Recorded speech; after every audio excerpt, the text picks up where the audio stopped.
Welcome to our 21st podcast. Have you ever heard of Theseus's paradox? Today we'll be talking about whether an organization can change so much that it loses its original identity, and whether or not that might be not a bad thing at all. And what's the one thing you can do now to maintain your organization's identity? Keep listening to find out. Welcome to Harmonious Workplaces, a podcast about corporate culture, organizational change management, and workplace behavior. Harmonious Workplaces was started by independent consultants Rich Cruz, Ben Kleinman, and Cheryl Volpe to explore, challenge, and build on various organizational culture and change management concepts. It's a blend of theory and practice based on their personal and professional experiences working with companies of all sizes across various industries. If you own a business, lead a team, want new ideas about the corporate environment, or just want to listen to a group of consultants talking about how to make work more enjoyable, we invite you to sit back, relax, and dive in with us to Harmonious Workplaces. Hello, Harmonious Workplaces listeners. As always, we're so glad to have you join us again today. My name is Rich Cruz. I'm an organizational development consultant, and I'm joined today by my co-host, Cheryl Volpe. Hey, Cheryl. Hey, Rich. Hi, everyone. And Ben Kleinman. Hey, Ben. Hi.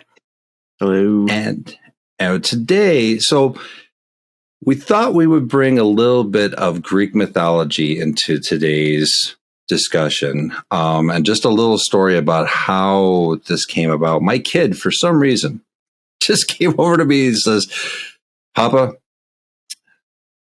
ship of Theseus," and then walked away. And I'm like, "What is that? What does that even mean?" So I looked it up, and it was the first time I ever heard of it.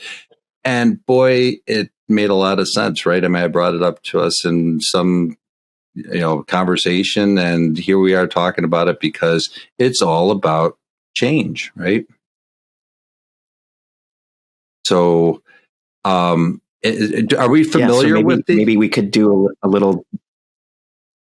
No, I was going to say maybe we should do a little definition and what is the paradox? What are we talking about there? And then we can dive in. Yeah, sure.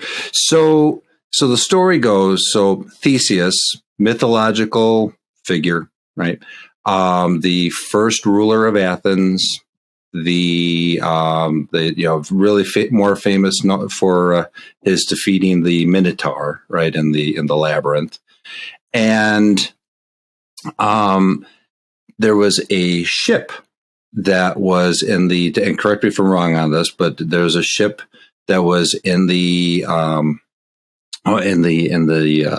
water over by Athens, right? Mm-hmm. And there would be a trip over to the city of Delos, right? And that was him commemorating him escaping from King Minos. Am I right about that?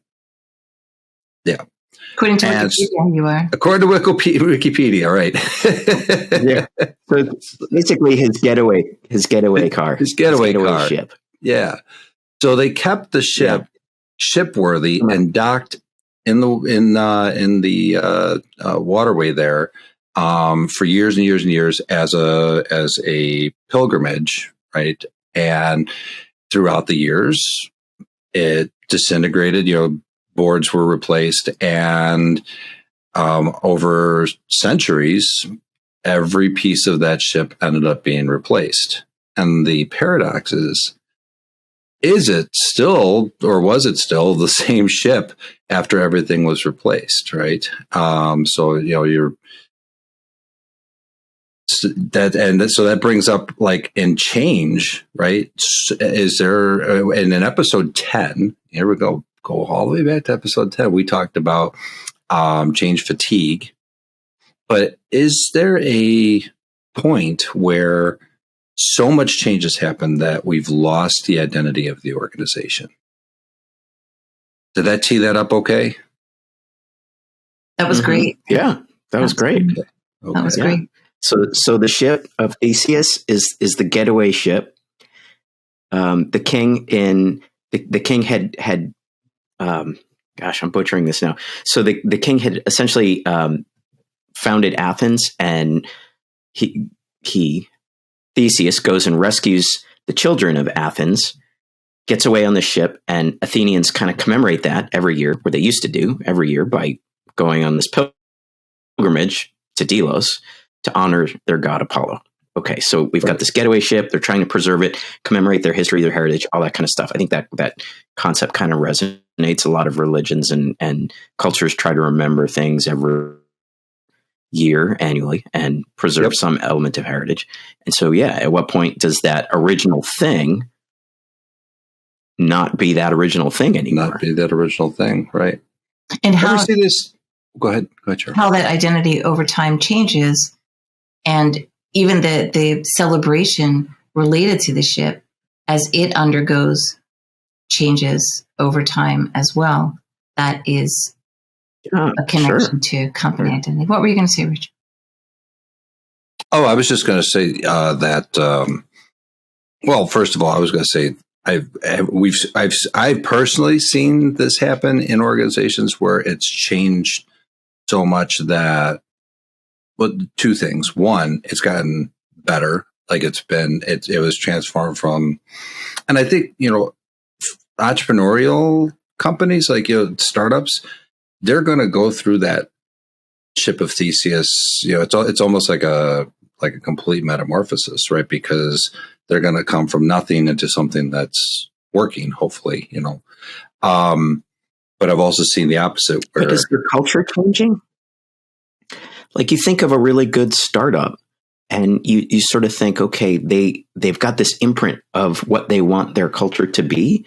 And regardless of how they grow and how fast they grow, they're still keeping that essentialness of their culture, right? So you think of the one canonical example is Zappos, and they would sell shoes and then they started selling other stuff, but it was like this fixation on customer service and customer first, everything in easy returns, no questions asked.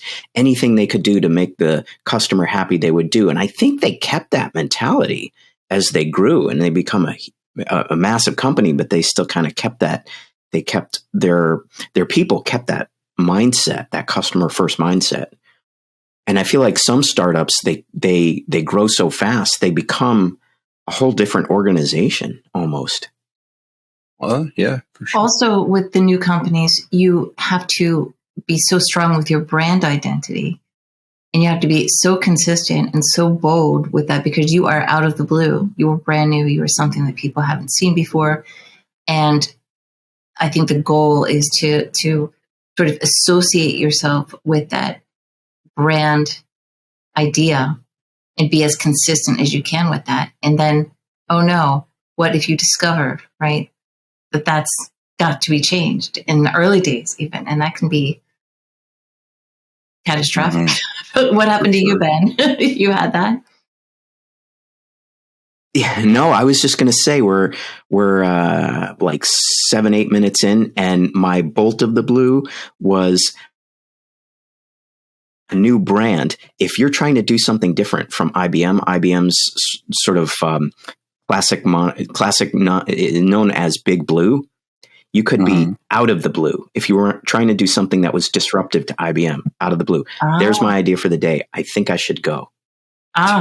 Leave on a high note? Or just leave. I'm going to write that down. Out of the blue. There you go. I'll put your initial. Oh, ship of Theseus has left the building.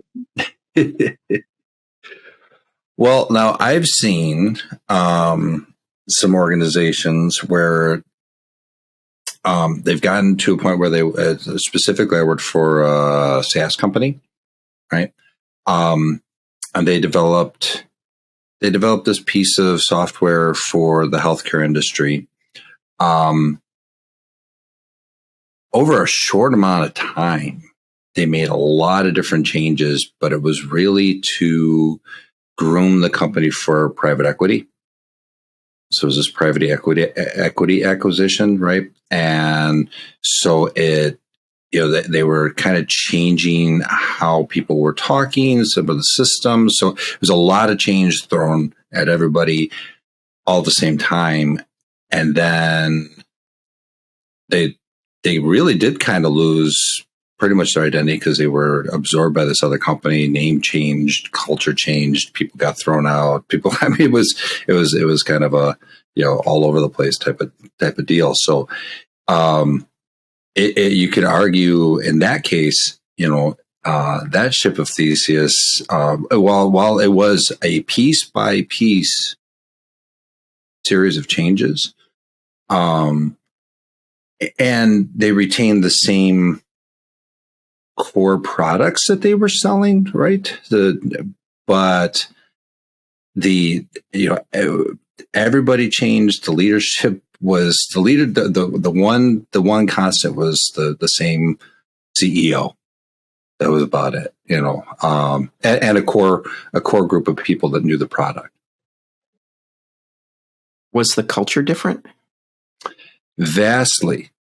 And there's the thing, I think, is is what makes or breaks, or I should say what makes the identity, right, is the culture. Although we talk about cultural change all the time here, right? I mean, when you make a software change, when there is a merger, when whatever that is, it all comes down to ingraining those new things into a culture. But in this case, the culture changed tremendously because, everybody had to assimilate to how everybody was working in this private equity company, if that makes sense. Mm-hmm. It's sure. fascinating. Fascinating that the key leadership stayed in place. So where my mind went was those people had to undergo a somewhat personal change to change the culture. If a new leadership team comes in, there's an assumption that they're bringing in lots of changes to the culture.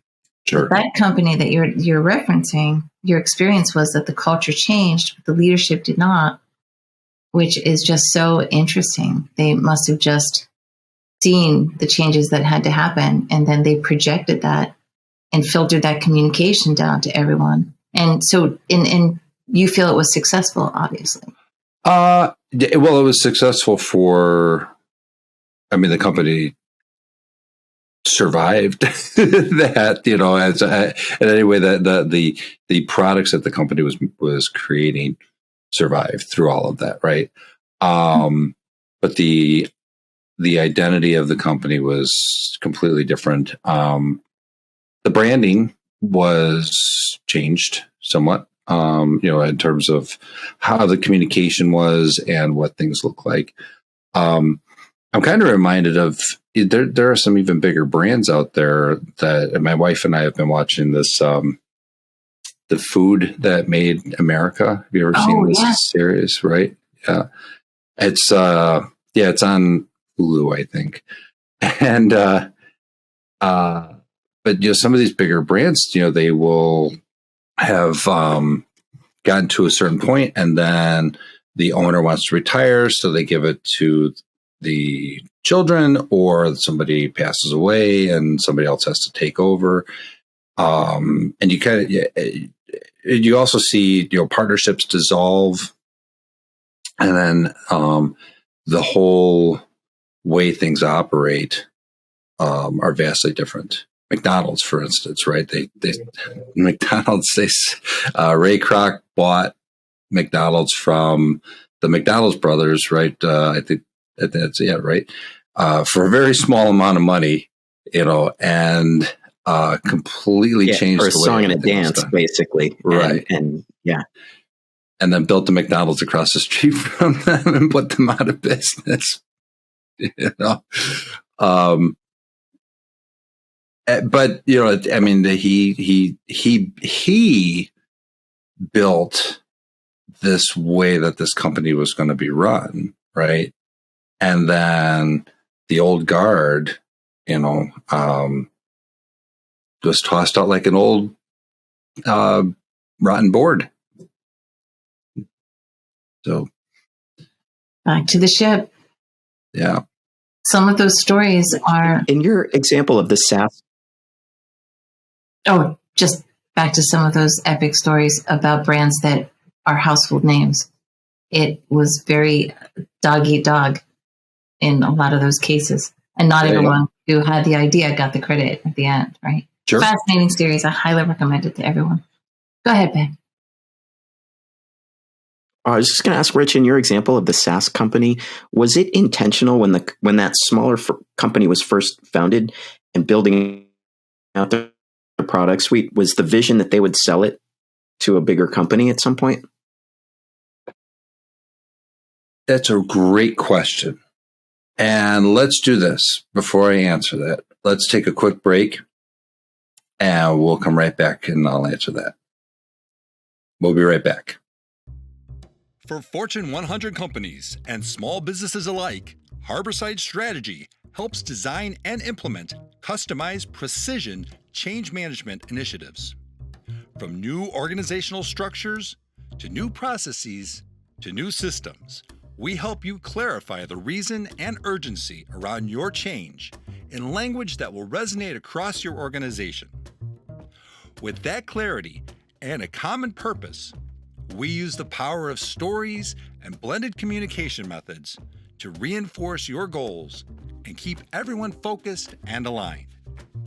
All of it tailored to your people, your organization, your needs. Contact Principal Ben Kleinman today to learn more at www.harborsidestrategy.com. Again, that is www.harborsidestrategy.com.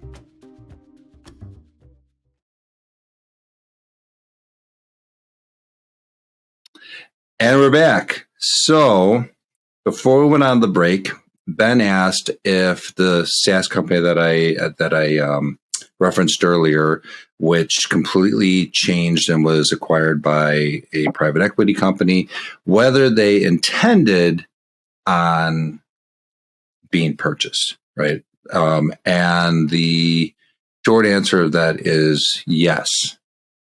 And it's interesting because I've had a number of business coaches throughout my career, right? And one of the constants is always succession planning, right? So you build a company to a certain point, you want it to keep going.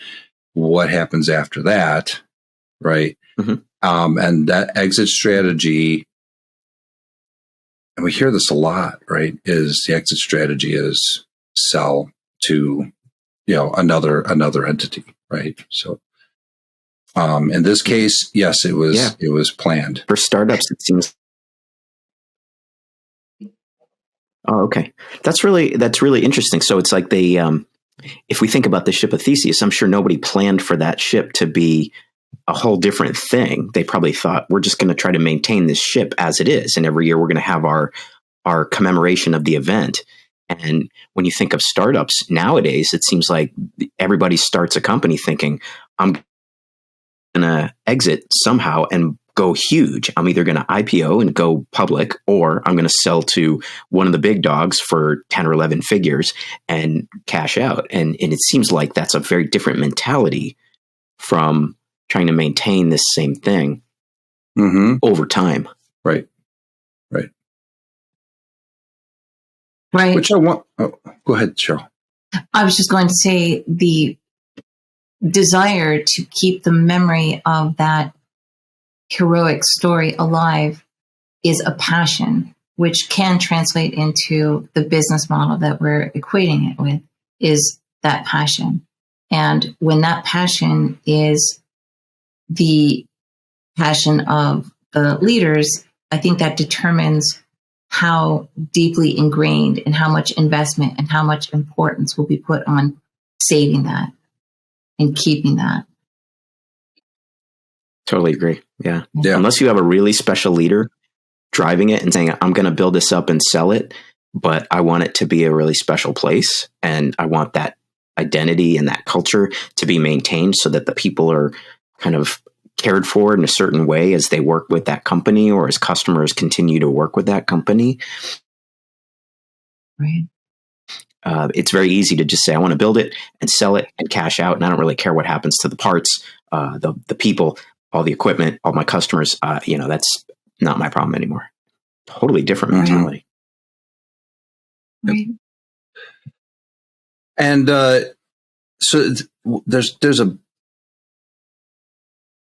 well, let me put it this way. There's a whole bunch of people out there that are like serial entrepreneurs, right? They will start a business, get the business going, and then they turn around and sell it, right? Who's the guy? The Prophet. I can't remember his name now. Chicago-based guy. He has a television show, but he goes in and he invests in these different companies, and then he helps them turn around, and he gets some element of that ownership, right? And there are quite a few people who are like that. But it seems like sometimes it is a very transactional deal than the leadership part of it, right? Because they want to build this to something that's working, and then they want the quick exit out. It's the premise of Shark Tank in a lot of ways, right? So, those hosts are like, they're calculating the entire time. And then sometimes you'll see them hanging on to a company because they've become invested in that passion, right? And they'll continue doing PR for it and continue to be associated with it. But when you're watching that show, I mean, it's the calculator that they're whipping out, right? That's very transactional. But go on. Yeah, no, dude, that's exactly it. Like, how do you build a culture that's going to last if the idea is that your ship of Theseus, right, is going to it's like planned obsolescence, right? They're going to just change it until it's like it becomes just another part. It's not even its own thing anymore, right? It just becomes a part of some other, like a cog in some other bigger machine, Right. Yeah. And sometimes that's the plan, like you say. Yeah. Right. Sure. Right. Sure. Right. Well, going back to what is important about the identity, and is it the same? That depends on the shifting sands of time, I suppose. Some companies have to adapt and change every plank into a car and not a boat to survive. And other companies need to continue to keep central what made the ship famous to survive. That has to be preserved at all costs, right? Can they do it in such a way, though, that maintains their internal corporate culture? I think that's where I keep kind of coming back to, is the idea that regardless of what product or service you're selling or offering, is this notion of corporate identity, corporate culture, is that something that's preserved throughout time as things change, as things transform? Is there a thing that you could point to, or a group of behaviors or principles that people embody at that company that you could point to that say it's always been this way, this is the way we want this company to be going forward, regardless of what we sell, right? So you think of I don't know, pick a company, McDonald's. We were talking about before.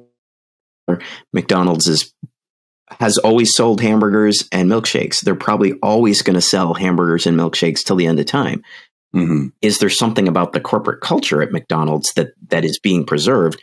Is there a corporate culture at McDonald's? I've never been inside McDonald's, so like as a consultant or as an employee, so I don't know what that's like. But is that something that's been preserved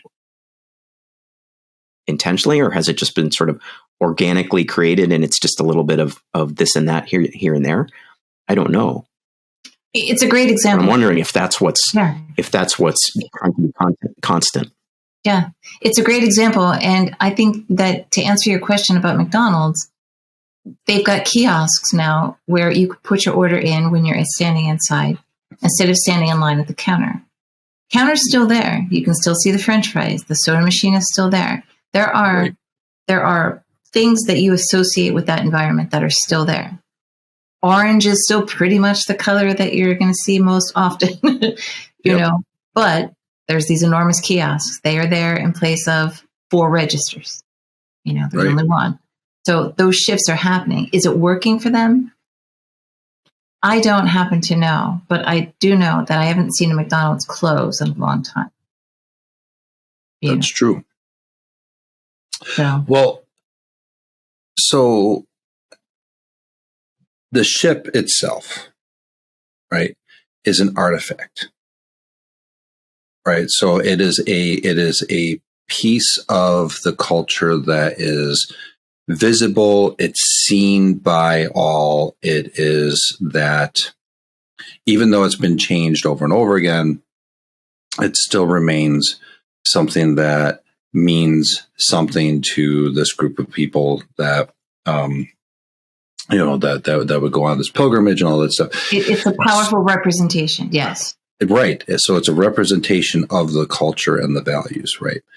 I'm thinking about, so I'm going to throw another cultural or, you know, pop culture reference out there. Have you watched The Bear at all? I just wrote a blog about The Bear. So it's another Hulu show. I don't want to give away all the you know, spoilers or anything, but I have to pause. It's more food. We're very food focused today. Very food focused today. Ben, but you haven't seen it. You and I must be the last 2 people in America, including maybe our spouses, that haven't seen it, and our kids. But that's it. If I hear it one more time, I'm going to be forced to watch it. Go ahead. I stayed away from it for a long time. And then I started watching, and I was like, "Oh, this is IO heaven for me." Acronym. IO psychology, industrial organizational psychology. Oh, there you go. First acronym. Woo! First acronym of the day. There we go. Longer than 20 something minutes in. But okay, the short of it, right? Rundown Italian beef company, and it is now taken over by one of the best chefs in the world, and because it's a family-owned business and he belongs to the family and inherits it because his brother passed away, right? And he changes it to a haute cuisine restaurant, but they maintain in the back a service window that serves the Italian beef still, right? So they maintain the core of what they started. So it was originally called The Beef. They changed the company to The Bear. So I'm sorry I gave that part away, but I think having that artifact of, you know, this is where we came from. This is how we started. This is what brought us here.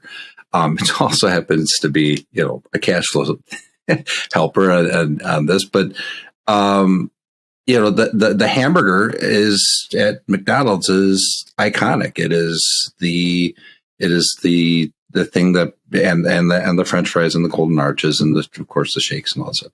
So I argue that there would, you know, especially if you have a product and that product is something that is, you know, used and beloved by all, you know, go down the list of, you know, the Gillette razor, the Pyrex, you know, whatever it is, right? It'd be hard to change that and, you know, rebrand it or rename it or whatever and maintain a culture built around it, right? So I think you have to have some bit of that artifact there. That makes me think of The Bear in a way is they have this original product offering and then they expand or they offer something completely different, but they still keep that original. So it's almost like a second product. That'd be like in McDonald's, they were doing hamburgers and fries and shakes. And then at some point in the 80s, it became a thing to have chicken nuggets. So they started offering chicken nuggets, but they still had hamburgers, fries, and shakes. And so now they have chicken nuggets and then they got salads and all this other stuff. So it's like they're just expanding and expanding and expanding into these different things, but they still have that corporate lock on hamburgers, fries, and shakes. Right. And by the way, the last one that I went into, which was like 2 years ago, they got rid of all the salads. So what does that tell you? Sure.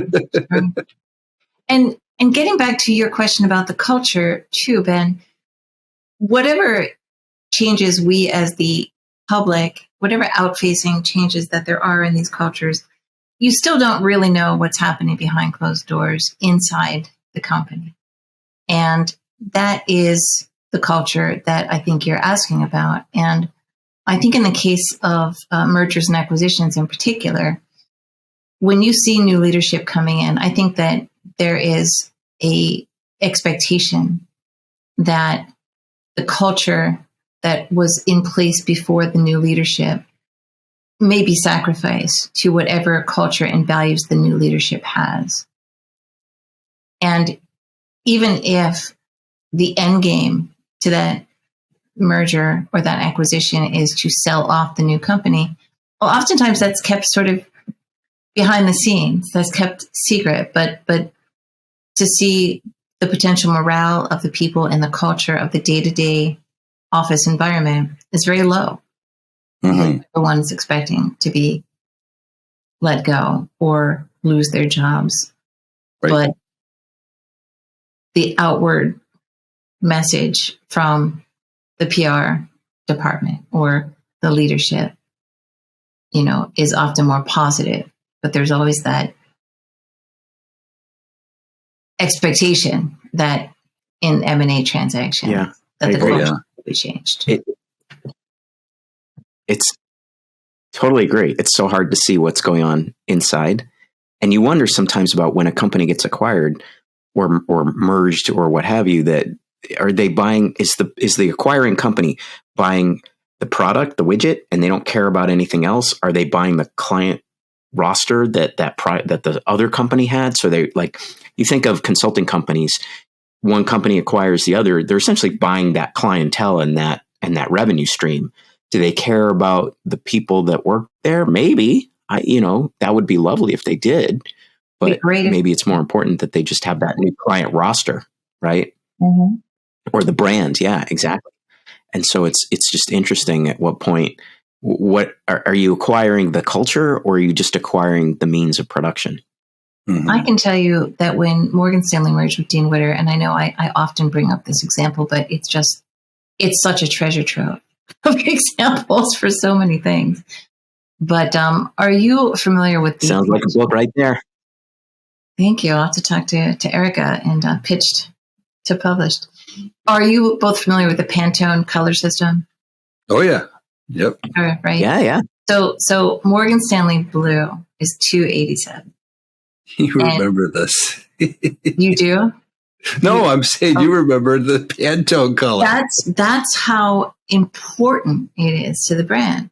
Mm. So it also helps that I managed creative services for a while in various aspects. So I was with the art directors all the time, and sure. And maybe not everybody knew that. Maybe the guy in the cafeteria didn't know that. But when the merge happened, we added, I think I talked about this before, this little triangle to the Morgan Stanley. Yes. Yeah, I remember you said that. Yeah. Uh-huh. And there was, I can't tell you how much discussion, and not all of it good, about this addition, right? But the plug was that it was pointing up and to the right, which is, and here was the quote that went with it, that when you talk to anyone about it, this was part of the internal press, this was external press, that triangle represented this phrase, where all good things financial go. Up and to the right. Up and to the right. Now, when you see the Morgan Stanley logo anywhere now, you will notice there is no triangle. Oh, okay. So you can fill in the blank on how well that went. Uh-huh. How much emphasis was put on it in the 2000s around this merge, right? Sure. So if the logo was the ship, a piece was added. Yeah. And it did not last. It did. It was, yeah. It was a superfluous piece that an embellishment, so to speak, that Right. did not Right. stand the test of time. But the 287, I would be shocked if it was any different now. I could call someone in creative right now and say, how's that 287 coming? Going strong, running blue. Sure, right. The whole ship is on 287. Right. All right, we're going to take a quick break, and when we come back, let's think about a something we could take away that can help us to maintain that identity, right, and keep that continuity going. So we'll be right back. Are you struggling with high employee turnover, low morale, or poor communication within your team? Do you find it challenging to foster collaboration and trust among your employees? Do you have resistance to some of the recent changes you've made in your business? You're not alone. According to sources such as Forbes and the Society for Human Resources Management, many business owners face these same challenges. They know that success comes from a strong workplace culture, but they don't always know where to start. If this sounds like you, it's time to take action. Our experienced consultants stand ready to work with you to develop customized solutions. Don't wait any longer. Take our quick culture scorecard today and discover where you can improve. Work Balance Consulting, where workplace culture meets success. Visit our website at www.workbalanceconsulting.com/scorecard and start your journey toward a better workplace today. Again, visit www.workbalanceconsulting.com/scorecard.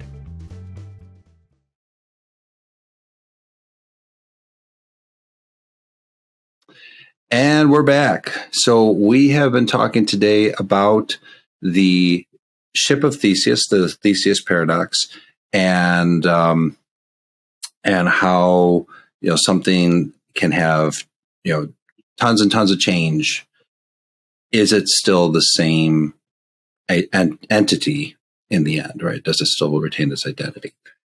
And so before we close out for this episode, have you, in all these discussions, what comes to mind about something that people can take away on this discussion today?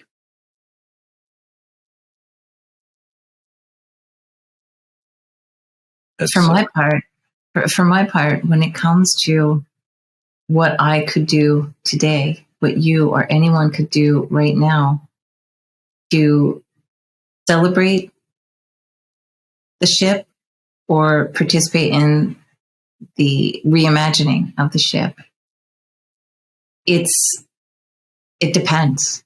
It really depends on what your vested interest is in the original ship. If you can get on board with the new ship, it's a dance on what you will personally within that culture invest in. Yep. If the new ship represents a system of values that are not in alignment with your own, then you may not be able to be on that new ship. Or if you think the new ship has the vestiges of what made you feel excited to work at that company, then you'll stay on that ship. But sure. I think check in with yourself today. That's what you can do, and say, am I still a member of this rowing team?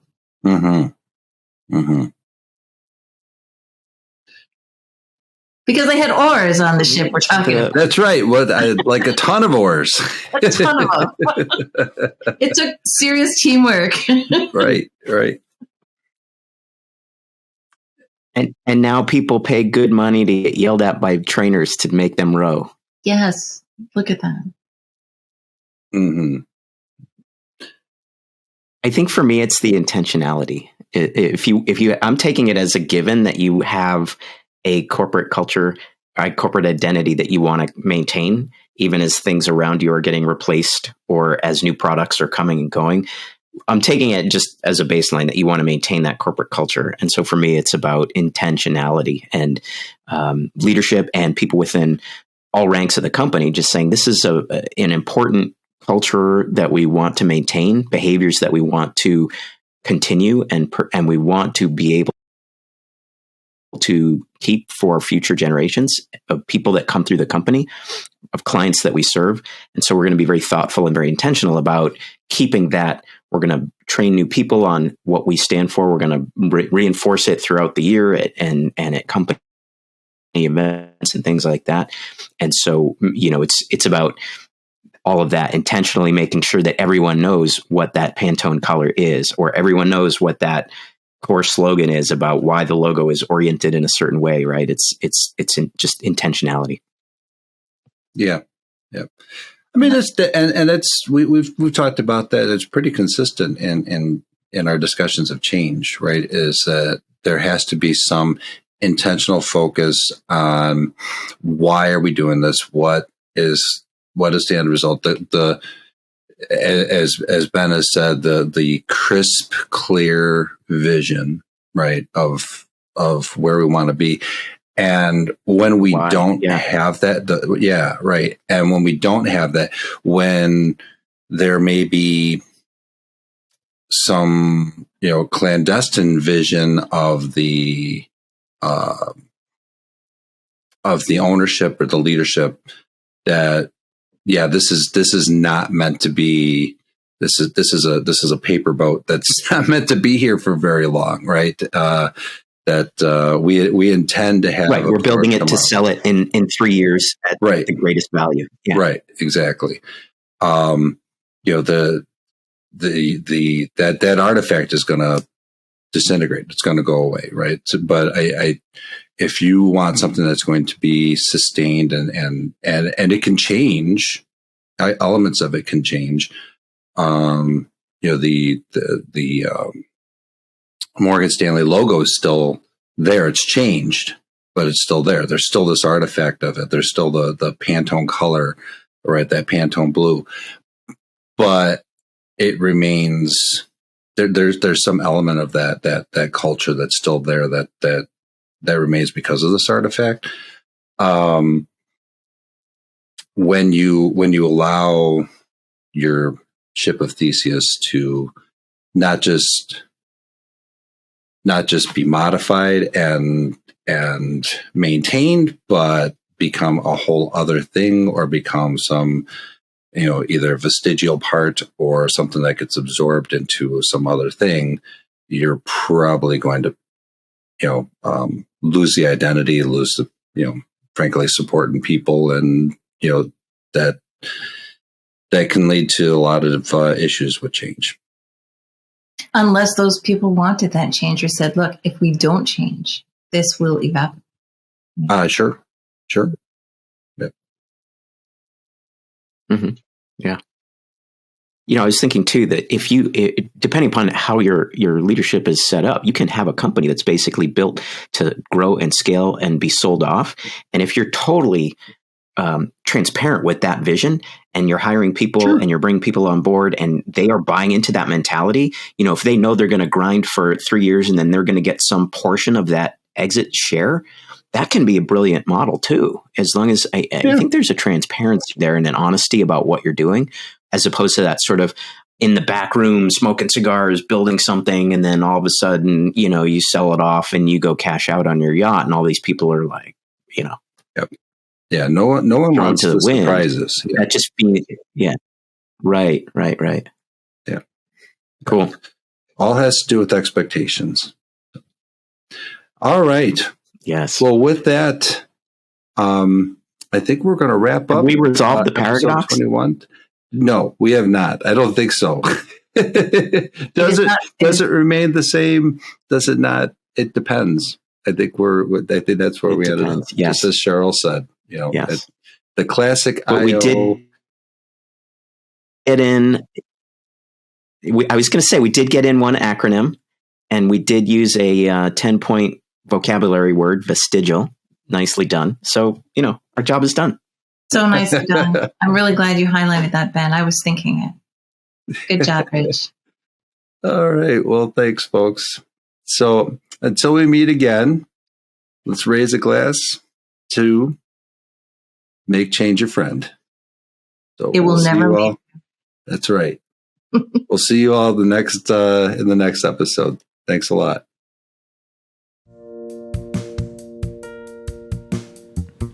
Thanks for listening to Harmonious Workplaces.